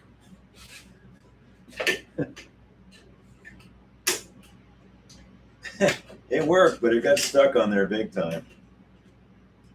Come on now. Thanks, huh? Are you kidding me? You gotta be kidding me.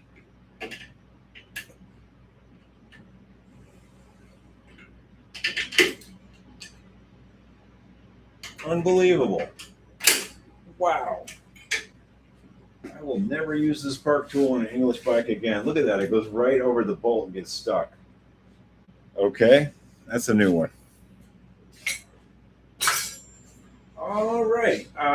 We should have brakes. Let me get you down in here with the computer so you can see what the ferrule, what was going on here. So you can't use those aluminum ones. You can't use these. You can, but they look really goofy. You know, they stick way out like that. Not good. So you got to use those smaller ones. And then I like to kind of gussy it up a little bit and put that protector on the actual cable. I don't think they did that at Rally and Triumph, but I do. It protects it. And I did it down here too. It just protects the cable a little bit. Okay, so that's what happened there. Let's see if the brake actually works. That would be fantastic, wouldn't it? Oh yeah. And on these English bikes, they use this pad called a John Bull pad. I kid you not, John Bull. John is full of bull. Anyway, it's it's funny, like it's bigger. It's much bigger than the normal pads. It's a bigger pad. Like there's the. It's hard to get you in here, but maybe you can see it this way. It's a bigger pad. It's just thicker, and in this way across there too is thicker. And although I've worked on a bunch of these bikes, I've never seen these really in terrible shape. They're really hard, but they always work and they never squeal. Like that's rock hard. It's not pliable. And they always have seemed to made it over the years. Like English steel, no, but English brake pads on bikes, somebody was putting the right stuff in that rubber. Okay, so what have we done? We have a 22 tooth. We have a cool retro saddle. We don't really have a coasting yet because this hub needs to be ridden or taken apart and cleaned. I'm just going to ride it though until it kind of frees up. And we have brakes. We have a very loose chain. Wow. I wonder if that wheel loosened up. Oh, that's pretty loose. I think we're going to kick this back a little. Give me a second.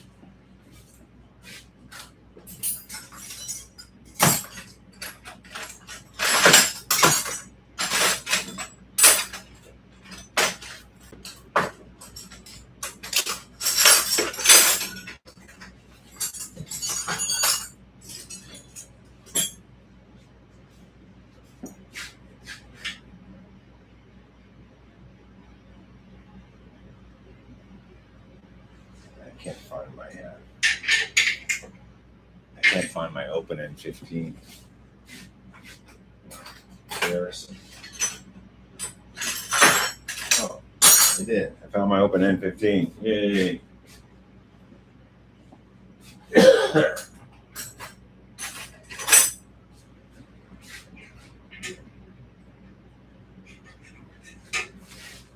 Yes, this is way too loose.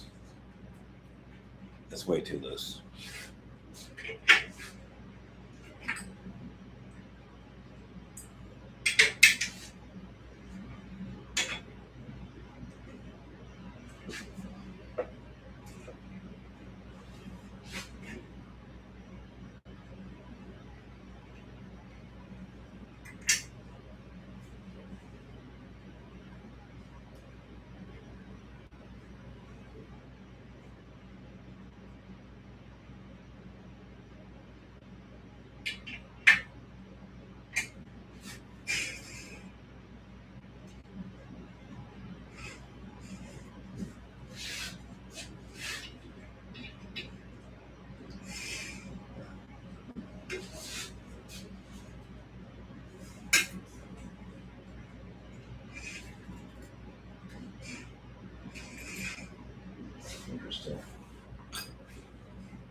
I'm just checking at various spots right now to see how loose the chain is.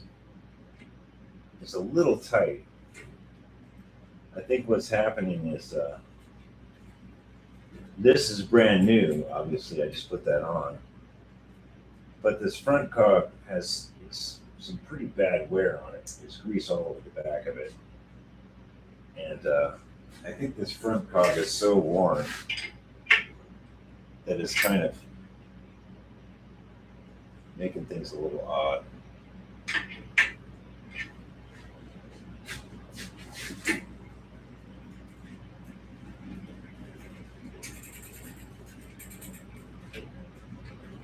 Yeah, this front one is out of round and very worn. We might address that. I'll show you in a few seconds just what exactly is going on with this bike, how it needs more work than I expected. And I'll show you in just a moment.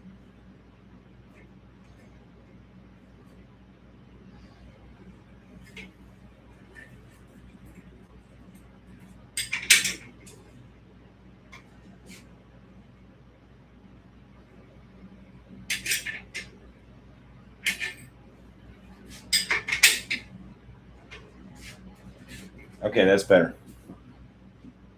But we've changed where the wheel is now.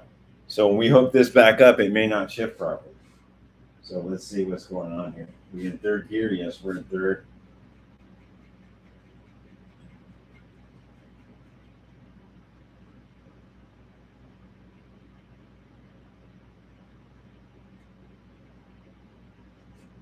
Okay, we're in third. Second.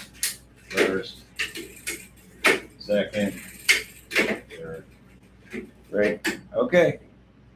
This is a rideable bike if we had front brakes and we repacked the front wheel. We might not get to that tonight, obviously. Let's wipe some of this extra oil off here.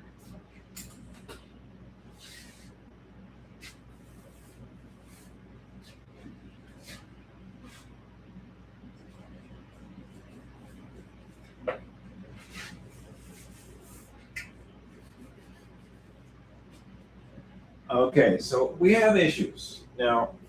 When you pick up an old 3-speed English bike, one of the first things you do is you turn it upside down and run it through the gears and make sure the hub works. But here's another issue, and it's because people don't know what they're doing. At one time, somebody repaired this, and you can see right there where there's a hammer blow. Right here, where somebody was pounding on it with a hammer and the wedge pin. I'm trying to get you guys in there. Can you see? It's right there. Get back here. Right here. Somebody pounded that. And on this other side, that's not a rally pin. That's been replaced as well. And there's a fair amount of pounding over here as well. But they did a better job on that, apparently. And the cranks are off a little. I can sight down them and I can tell they're not in line. So this pin is either put in backwards, which it's not, or it's really, really worn. I'll show you what they look like when they're not really worn. And I can show you a worn one too. Let me go get that. Anyway, so that's going to have to be dealt with. And then there's another issue with the forks. So this bike is a lot more than just, it's more than a Schwinn. You have to do more, especially on the cranks. Let me show you what's happening.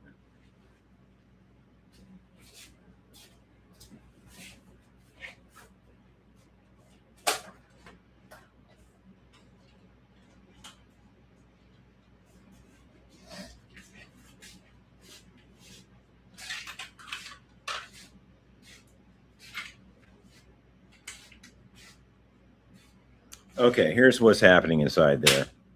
And I know it's happening because I've taken these apart many, many times. This is what a brand new pin looks like that goes in there. Nice tapered edge on that, no problem. Although I don't think that one really fits. I think that's a different diameter. This is a decent used one. I mean, it's got a little life left in it. You can see right on the shelf there. You could file it a little bit and probably reuse it. Right here, there's some wear right in there. It starts. That's where it slams into the actual one three-piece crank inside. Now this is probably serviceable. This one is the right diameter. I might put that in. I might try to use that. And then we got stuff like this, and that's completely hammered. You could file that a little bit, but you're not going to get much more wear out of that. And that's what's happening. That's why these cranks aren't in line. One's off a little bit. I'll try to show you in the computer, but I know from a fact that these wedge pins, especially with that damage from somebody pounding the living crud out of it, which is not how you do it. You tap it gently and you tighten it. You tap it gently and you tighten it. You don't just start wailing on it. What happens then is you ruin the bearings. So there's a good chance those bearings are bad or that spindle is bad, because when you see pound marks that hard, that's a bad sign. That means somebody was not doing what they should have done. Somebody was a 10-year-old kid working on a French 10-speed. That's what happened. So, like, I don't know if I can really show you, but this is straight here, and this one's off. Just a little bit. It's off. Like if you were to put a straight edge on that. I don't know if it's going to come up on the computer. But this is straight that way. And then you go up here, and you can see that one's off just a little bit. Now, it's probably this pin. Somebody probably put a really bad pin in there and just decided to really slam it right there. Now, to get those out is going to be difficult without ruining stuff. And when we do that, we're going to have to go through everything. So that's a whole thing. And then we know that this gear is out of round. It's worn in a way that it's making the chain tight and loose, tight and loose. Not too bad, though. I could probably live with that. So we got to get into this. We got to take pedals off. We got to drive these out. We got to heat them up, maybe drive them out. We got to get the spindle out. We got to check the spindle for brittling because somebody beat that with a hammer. Okay, it's an English bike. When English bikes aren't worked on properly, there's not a lot of durability there. This is what you get into when you find a three-piece crank bike. Now, I've got a lot of parts for this. I can even put a lower gear set on this or even change it over to aluminum. I don't think I will. I will replace the wedge pins, though. That's not going to leave the shop like that. And I will replace the bearings and spindle if I need to. Hopefully, those are okay. You never know. We don't know till we get in there. Now, here's another problem, another whole problem. The front's kind of gummy. And I know from experience that I can't give you a count of how many are in there, but they're really, really small. You can buy them new. They're really tiny, and there's a lot of them. There's like, 48 on each side, and they're tiny little bearings. And guess what? They're not in a cage. They're loose pack. You gotta have the bike upside down. You got to take the front one, the top one off, carefully take all those out while you hold the fork up there. Turn the bike upside down, put a cup underneath it, let them all fall in there. It's not a fun time. There's no caged bearings in there. And they're gummy. That's not leaving the shop that way. Okay. And the tires are lame. So we know that. That's easy. Yeah. Oh, we got to check the frame. I think the frame's okay. I don't think anybody over tightened the kickstand. So we did pretty good tonight. I don't think I'm going to put the front brake cable on because we got to do that whole fork thing.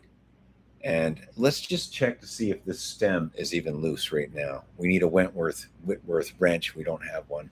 We'll have to use a pressing wrench or something.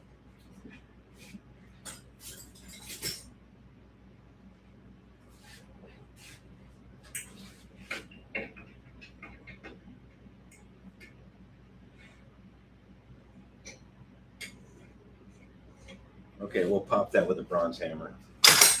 We're just investigating now. I'm kind of done doing the repair work with the drivetrain. We're going to investigate if I can go further without getting a torch out or something.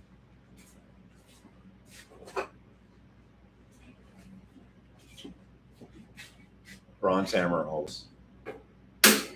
Oh, I think we got it. Oh yeah, we're okay. Yeah. Yeah, sure. Oh yeah, we're okay. Oh yeah, it's really coming out. Oh yeah, if we move this shifter down, we'll have the leverage to do it. Let's put some. Let's spray some stuff in there real quick. Just for the next guy. That's gonna be me.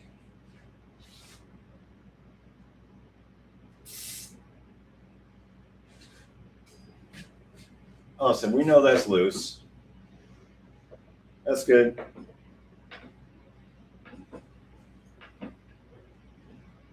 But they give you a lot of adjustment on the bars, don't they? Too bad they don't give you that adjustment on the seat post. All right, I don't know why, but we'll just tighten this back up. And we are going to get into this either during the week or at the next live feed. Okay, so what's left? We got to deal with these cranks, and that's not going to be funny. That ain't going to be fun at all. That's not a stellar moment for the Huffy crew. And we got to repack these little tiny bearings in there, and we got to repack the front wheel, and we need new tires because these are really lame. So what I'll do is I'll order the tires, and I think I'm going to go with black walls. It just looks better with black tires. You got all the white stuff. You don't need any more white stuff. And what else? Yeah, we're going to get into the nitty gritty.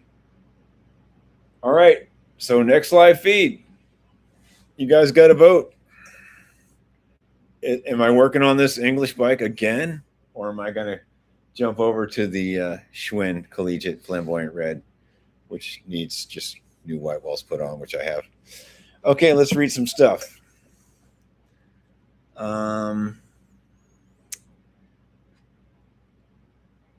Good for you. Coaster brake are a greasy mess. I touch them so rarely that I always forget just exactly how. Yeah, it's you got to make things super clean, and then you got to make them greasy and put it back together. That's great. Eric Dean, have you or will you do a video on the right way to adjust the Atom drum brake on my Cruiser 5? It's all rebuilt but won't stop. The bike only slows it down. I don't have one of those. I bet you AZ Sting could do a video. Oh, there he is, Eric Dean. Are the shoes on the Atom okay? I have crates and mine stop nicely when adjusted right. Yeah, you might have the shoes. You might have contamination on the shoes. Might be. Those things usually stop pretty darn good. Hey, Sting, why don't you do a video of you adjusting yours and show them how to do it? I mean, it's simple enough. You just back it off till it's not rubbing and then adjust it out a little bit. Those are good brakes. There must be some contamination on the brake shoes themselves, or they're in bad shape. Have you? Let's see. It's all rebuilt. But won't stop. Strange. Something's wrong. I don't know what happened, but something's wrong. You got to get in there and either clean, buff off the. It's not asbestos anymore, hopefully. If it is, wear a mask. But I think you have to clean the. I think the shoes are contaminated with grease. Hard to say. Sting, do a video for him. That's your job. You got plenty of time, man. You can adjust one in your shed there. Hairbag. Hey, what's up, Hairbag? You're late, man. You're supposed to be here at 7:30, bro. It's already 9:30. We had all the fun already. All right, folks. We did really good. And next week, it's either the Flamboyant Red. I'm done with it. I'm done with this Continental, by the way. We just got to test it. Next week, it's this one or this Triumph again. Now, this Triumph needs a lot of work. And if you guys are the Schwinn, that's okay too. But this Triumph does need, I might do some work in the meantime. But I'll try to put it on the channel because you guys need to know just how difficult it is. you got to get these bolts and wedge pins out, and you got to do it without brittling the bearings any more than they're already brindled. Because somebody's been pounding on this. I showed you guys the hammer marks, and that's always a really, really bad sign. And then if I get it right, you know, I could even use the correct rally bolts on it. Although it's a Triumph, I don't think they had Triumph bolts for that. Anyway, yeah, let me know, guys and gals. It was a good night, 2 hours. We did good. Got the new Huffy shirt, you know, representing. And I will wear my other Huffy shirt when it's winter. It's just too warm to wear a t-shirt out here.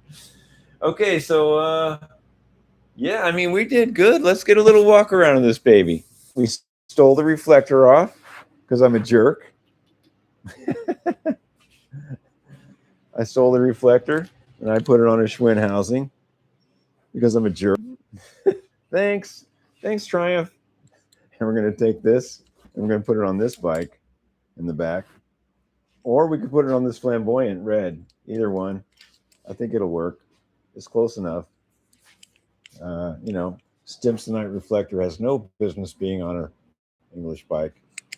I tried to put this one on, but the bolt wasn't long enough. And I don't dare pry this off of here and put a longer bolt on it. But I believe the Triumph did have something similar to this with the little notch that went on the fender. And this is a nice little feature. Anyway, we did good.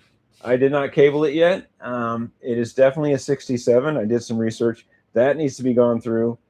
We need to repack the hub, put this cable on, deal with the cranks, deal with these bearings, and put new tires on it because I just am not acceptable with these tires. They are Dunlop rims. I checked. They're both Dunlop rims. They did come on the bike.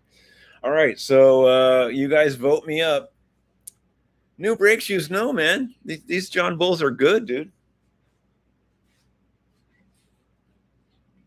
No, these are good. Anytime you see that John Bull on there, it's full of John Bull. These are good. I'm going to run those until they smoke. I